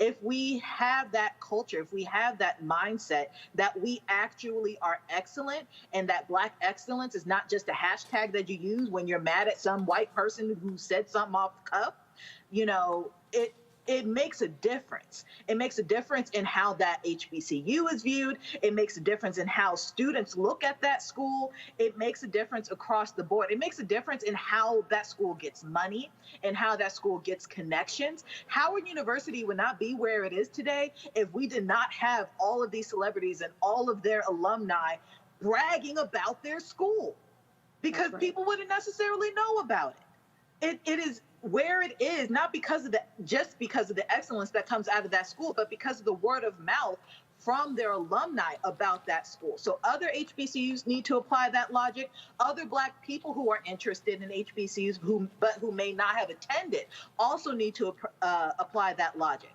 But at the end of the day, we just need to come to a consensus that we are just as good, if not better, than our white counterparts in academia, because that is what the evidence is telling us, not just some pie in the sky dream that we have, or some misconceived notion or inflated notion of who we are. It is a fact that we are excellent, and we need to act like it. All right, folks. Some breaking news out of St. Louis. Go to my computer, please. St. Louis and St. Louis County, they are reinstating the mask mandate. So even in indoor facilities, and so they are putting that in. I think we're going to see more city, counties, and states do that for safety. And so, Mayor Tashara Jones was one of the folks. So they've had rising infections in that state, and so it is going to begin on Monday. And they said we've lost more than 500 St. Louisans to COVID-19, and if our region doesn't work together to protect one another, we could see spikes that could overwhelm the hospital and public health systems. So we're beginning Monday. It's going to be required in indoor public places and on public transportation. Masks are going to be strongly encouraged outdoors, especially in group settings, but not required. All right, before we go, Chelsea, come here. So we're talking about HBCUs, and so ghetto fabulous Chelsea Cosby. Chelsea, today's Chelsea's last day. Chelsea was one of our. Hey, put your damn mask on. Put your mask on. I don't know who you've been around. I don't know who you've been around.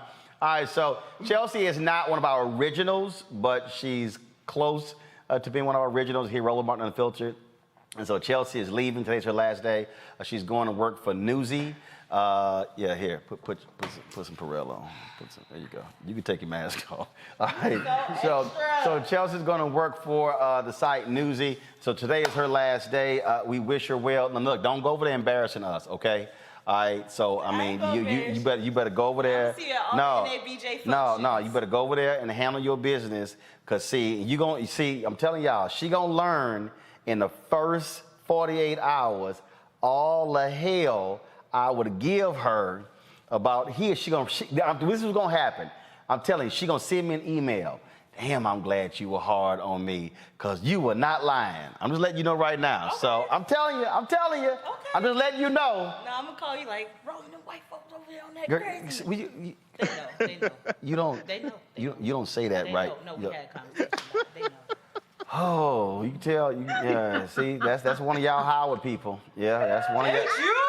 That's one of y'all Howard people. That's one of y'all Howard. He loves me. That's yeah. So Chelsea is leaving, and she was all scared to tell me she was leaving. I was like, why? When people leave, I'm good. I don't trip. She was kind of like all scared. She thought I was gonna cuss her out or something. I was like, all right. When you're leaving? No, I don't. Seriously, I don't get why people trip when somebody decides to leave. I'm a firm believer that when somebody believes that they've learned all that they've learned, that then it's time for them to go to the next level. And so I ain't never had a problem with that. Seriously, I've never tripped when somebody left. I was like, okay, when your last day? He was like that. Yeah, and then she was like, up to you. I was like, no. Actually, you tried something else. She tried to say, I don't know, 2 or 3 weeks. I was like, no, that really ain't up to you. I can decide that. So he might want to make that decision. So good luck over at Newsy. Thank you. I'll be calling you. No, you're not. No, you're not. No, you're not. Rolly. No, you're not. You got to get by security. No, you're not. Rolly. You know your niece gonna let me up here. Okay. My girl Lanny. Okay, and she may not be working here if she do that. So. Oh, don't do Lanny. Don't do Lanny like that. Yeah, I will. Okay, all right. Chelsea, good luck. Take care. And we gonna get that selfie. No, you got to bring. Come on, go with your little camera. You got to leave all paraphernalia here. You can't take stuff with you. I don't care. That's why I got washing machines. What the hell wrong with you? So what? Don't do that. What? Be nice. Party gifts. What? Don't be cheap. Is that called repossession? Right. That's called. You don't own that. That's what it's called. You don't own that. All right, come take this picture. Let me thank Candace Kelly and Michael for being on our panel today. Y'all go ahead and roll the credit. Come on, doggone phone. Right? First of all, you need to clean your lens. All right, let's take this selfie here. Stop being extra. All right, let's see here. All right, here we go. All right, please. All right, we're done. Go away. Thank you very much. All right, yeah. Gone. Lord have mercy. Ooh, black people be so extra. Folks, if y'all want to support what we do here at Roland Martin Unfiltered, please do so by joining our Bring the Funk fan club. Every dollar you give goes to support this show and what we do. For instance, we're going to be traveling to Texas on Tuesday for the voting rights march taking place. We'll be broadcasting live streaming every single day as they march from Georgetown, Texas to Austin, Texas. We're going to have, of course, live coverage of the massive rally going to be held at the state capitol on next Saturday, July 31st. You can support us, Cash App, $RM Unfiltered, PayPal.me/R Martin Unfiltered, Venmo.com/RM Unfiltered. Also, Zelle is Roland@RolandSMartin.com, Roland@RolandMartinUnfiltered.com. Folks, thank you so very much. Y'all have an absolute fabulous weekend. I am headed to Myrtle Beach, play a little golf with my frat brothers tomorrow. Also, don't forget, tomorrow at 8:05 Eastern, I'm going to be with my man, Ali Velshi on MSNBC. So I do Ali before I hop on a plane to go to Myrtle Beach. So I'll see y'all tomorrow on MSNBC with Ali. Y'all know how we do it. Holla!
Yes, suppress, to stop, to undermine the vote. The same folk that block you from having living wages are the same folk that wouldn't fix your utilities problem.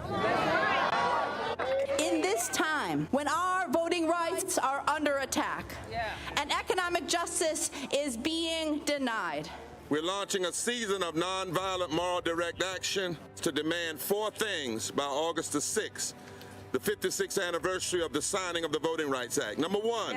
end the filibuster. Number 2.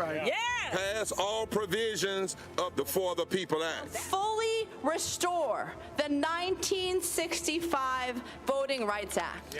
And number 4, raise the federal minimum wage to $15. Pass the For the People Act. That is the last best hope for voting rights, not just in Texas, but Georgia and Florida and about a dozen other states. Pass the John Lewis Voting Rights Bill and the For the People Act. Let our people vote. The Latinx community is the rising electorate in Texas, and our representatives are threatened by these shifting demographics. Our pathway to citizenship, to a living wage, depend on our access to the ballot. This is not just a black issue.